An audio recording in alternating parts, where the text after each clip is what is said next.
double-wielding swords, Bloodsythe and Soulrender.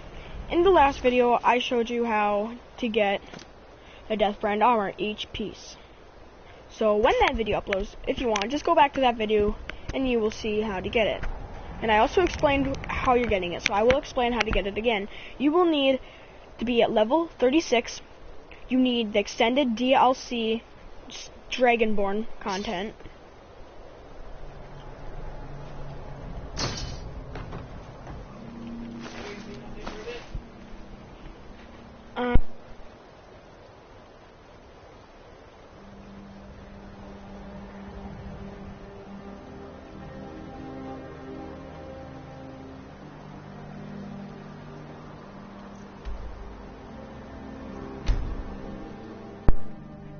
So you want to come over to the barrel, right over here. I already have it discovered, because I went all around the map and tried to discover everything for this video. So while we wait for this to load, as I said earlier, on what you will need. Hi. So yeah. Hi, welcome to the chat. So you will want to come over here to get Bloodsythe and Soulrender at the Gilderun Hall Barrow, right here. And you cannot access it until you get the key from where you got the gauntlets over here. And each piece of armor is at its own designated area.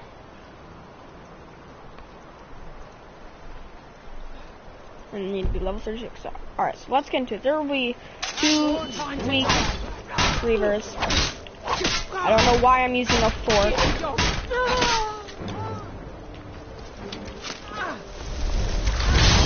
Is that Arvac? Oh no, it's her. And I do not have any mods on. I do have Creation Club stuff, but no mods. So I got the fork. You get it with the Staff of Sheogoth. So he had some Dwarven stuff. That's pretty nice. 2 lockpicks. Alright, so this insert him. Butter.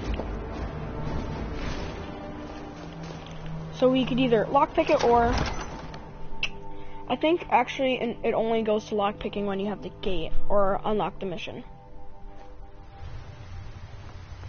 So as we're going through here, we're just gonna wanna here's an adventure. He has a Deathbrand book. He's hunting for it too. Doesn't have really anything good. Wait, what was that? Torn? No. Okay, so here he's the single richest Trevor trove of all. He wants the Deathbrand armor. Obviously, you can see that he was killed. And here, Solemn Deposit. Here's 1 Solemn Deposit. You want these so you can get to upgrade the Deathbrand armor. Now, the only way to get Skyrim is having an ancient Nordic pickaxe, which you can get as soon as you enter Solstheim by talking to Glover Mallory at the armor shop. He will want you to go talk to Crush's Krillius because he took the pickaxe again, and he doesn't really care about it. He just gives it to you. He's like, I don't really need it. You need it. You'll need it more than him. Which he is right. I don't see when he will be using it. So you'll need this to upgrade stuff and make stuff. There we go. And here's another one right here. I think you have to mine this one. That's why he died. He starved to death, I think, in here. And as soon as he mines this, there should be a hole. And you can actually just take the pickaxe. And you can just mine it like this. Stallermatic. So this is obviously faster unless you like the cinematic animations. You can do that. And there's your passageway, which this poor soul could not do because he had a measly 2 pickaxes, a pickaxe that could not mine through. So we can just come here. I'm going to equip the ebony blade.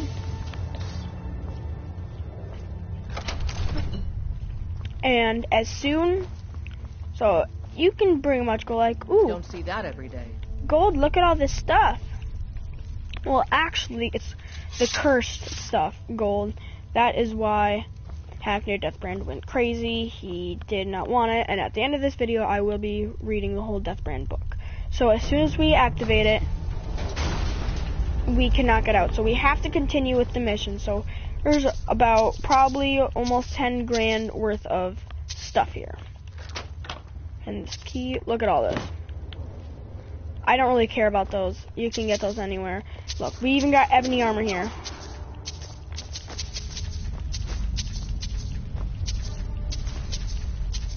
So this is his favorite pirate booty. All of this stuff is now ours, so. Hopefully all this gold gives me back the gold I spent on leather. Where this is at? I'm sorry, hold on.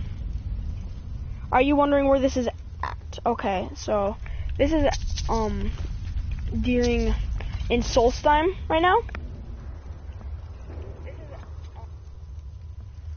So you have to have the extended Dragonborn content from a DLC, and I can't remember exactly how much money it costs. I got this, unless you have the Skyrim Special Edition or the Legendary Edition, you will just get it automatically with the game, because that's what I have. And so yeah, so lots of money, lots of stuff, and it's all ours right now. So there's got to be about almost $10,000 here. So here's some ebony armor. It is leveled though. I would like to say that. It's not just going to hand it to you. Whatever's in here is going to be leveled. Sadly, I need gauntlets and a helmet to get everything, so. So yeah. So that's about pretty much everything. I already have a bunch of ebony armor and stuff. I don't think she can use it. But hey, why not? Let's try and give it to her. See if she can hold it. And if she wears it, nice. If not, that's okay. Okay, so she can obviously not hold it. So, can we hold it? I wish I had that money now. Lead on then. Yep, so, if you have it downloaded, so, as we go through here, it's going to be a long trench, so we just want to come through here. And right through here. So, a bunch of ghosts will spawn. You just want to come up here and take, see, the gold's still coming in. So right here, this is obviously Hackney Deathbrand. This is him. We can search him. There's gold on him. And here is Bloodsythe. Now this is how you get Bloodsythe. Now let's look at it. So in the book, it will be talking about all these people with names, and you will come to see that they're actually in here with him. One wield with Soulrender I'm absorbs... on 360 and it does not have that much on here than yours. Okay, so you're on the 360. Okay. So then you probably might not have it then, but normally I'm pretty sure almost all of them do come with this, but if not, that's okay. So when wielded with Soulrender, it has absorbs 15% health, or not 15, but 15 health, and has a chance to weaken the enemy's armor. So we can just use this right here. We'll get my archer in. So here's a bunch of them spawning in. So this is Hackney Deathbrand. No one hides from the dead. So this sword obviously isn't very good until it's paired with its teammate. So I'm gonna pull out my ebony blade.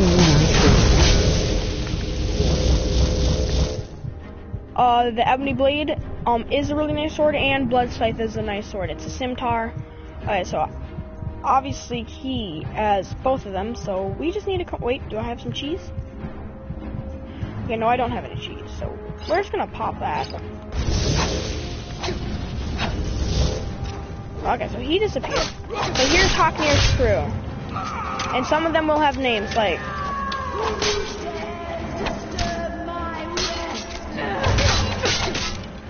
So here we go. Obviously you can see we're wrecking them. And then you can just search them. They'll have some gold. Sometimes they'll have some weapons. It's all pretty much randomized. They're pretty much really weak. So, yep.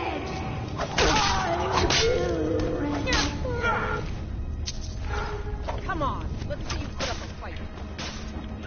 So here's another guy right here.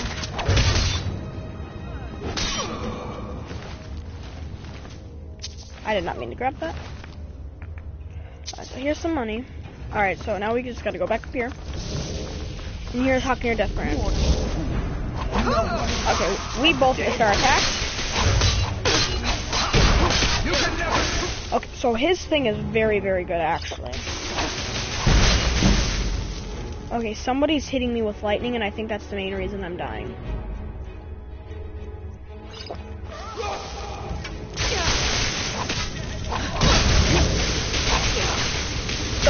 Soulrender. He actually is from the Death Brand book.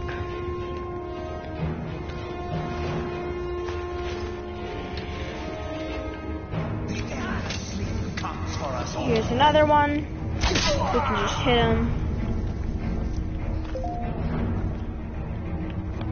Okay, so now we gotta go kill these two. So he's probably healing right now.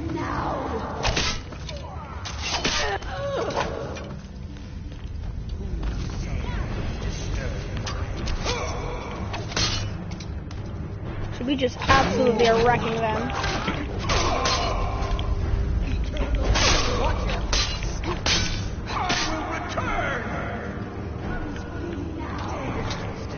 We can just probably one-hit this guy.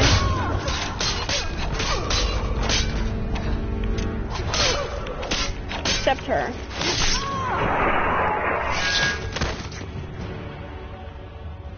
So he's probably going to be right back up here, or he's going to come behind us. Oh, no, he's over here. No hide dead. Hackney Death Brand.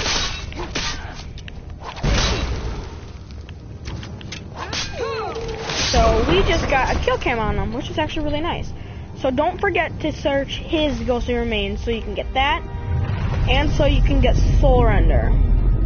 When wielded with Bloodsythe, absorbs 50 points of magicka and has a chance to dispel magical defenses.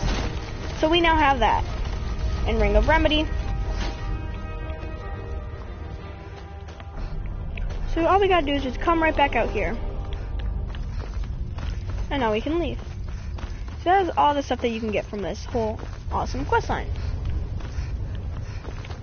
Alright, so let's go to this guy and we can read Deathbrand, A Pirate's Tale. So here you go, for Golak Widemane, ship's quartermaster. It was unthinkable his grandfather had served his under Haknir nigh and 60 years before. And even then was a legend among the pirates of the north, the king of the ghosts. They called him as eternal and pitiless as he sailed the seas to Gork, who had seen him charge into battle clad of armor gleaming Stalrim, so that, like I said, Stalrim. Like in the kings of old, his twin swords slicing men like grass. Haknir was practically a god. But none feared Haknir more than his own crew. They knew his rages, his fits of madness, how he delighted in torture and murder for its own sake, and there was even darker rumors. Some said he fed upon the blood and souls of those he killed to extend his unnatural life. Some thought him a Daedra loosed upon the mortal world, and others said he owed his life and power, his armor and swords, a pact with Dagon. Mercer Dagon, there is a stake for him, Prince of Destruction, and seal that pact was a terrible wound that scarred his face never to heal. The death brand which no man could look upon without flinching. All these things Gurok's mind as he took his place on the deck at the bed of his crew, exchanging the curt nod with Thalin, the ship's helmsman, his chief rival. By sundown, he thought one of them would be captain, the other would be dead. When Haknir finally emerged from his cabin, the crew fell silent. He looked frail as his voice raspy, but even so he had a presence about him. As he looked over his men, he said, "The most brutal murderers ever to ply the northern seas. Not one could meet his gaze." At last he sighed, "You wish to know who will be my successor and how my share of the treasure shall be divided. That was the question. But even so, there were murmurs, or rumors, whatever you'd like to have it, to protest. Haknir cut them off. All these years I have looked for one who has worthy to take my place, or strong enough to take it from me. Not one of you even comes close, and so none of you shall have it." He extended his hand, or band, I can't ever read these books. "In Dagon's name, I place a curse upon my armor and my swords, the ship and all it carries, until the day When it comes to the best of me, you can best me in combat. You shall not have a single coin. He looked up upon them. Be grateful I left you with your lives. Grok and Thalon shared a single glance. Had anyone else said such a thing, there would have been a mutiny. 100 treasure-mad pirates against one old man. But this was Haknir. The crew was silent. Haknir threw a map at Grok's feet. Grok, take the longboat. Bury my armor in the places I have marked. Thalon, we sail to my tomb, where you shall leave me with my gold. Then burn your ships and do as you will. I am your captain no more. And with that, he turned to stalk back to his quarters. At daybreak, Grok took his leave and set out the longboat with 3 of his men. They landed on a shoal to the north of Skyrim. The place of Haknir marked a mode camp and began to dig. But already greed stirred in Grok's heart. Time and time again, he glanced at the iron-bound chest they had brought with them. The old man was gone, perhaps already dead. Fit his orders foolish. That night Grok peered at the chest and drew out the helm within. The stahlroom shrimmed in the moonlight. It was time for a new king, the ghosts, to rise. He placed the helmet on his head and screamed. It is said you can hear the screaming still on the moonlight nights on the rocky shore of the northern coast of Skyrim. Descript the story of one last Haknir saga, the tales surrounding the life and adventures of the legendary pirate king Haknir Deathbrand. How much is it actually true, if indeed any of readers' direction? So that is the tale of Haknir Deathbrand. So thank you guys for watching. I hope you guys enjoyed this video. If you guys did, please be sure to hit that like button. If you guys would like to see more by me, please consider hitting that subscribe button. If you guys want to know when they come out, hit that bell right next to subscribe, and you will know when every video comes out. I hope you guys have a great day, and see you in the next one. Goodbye.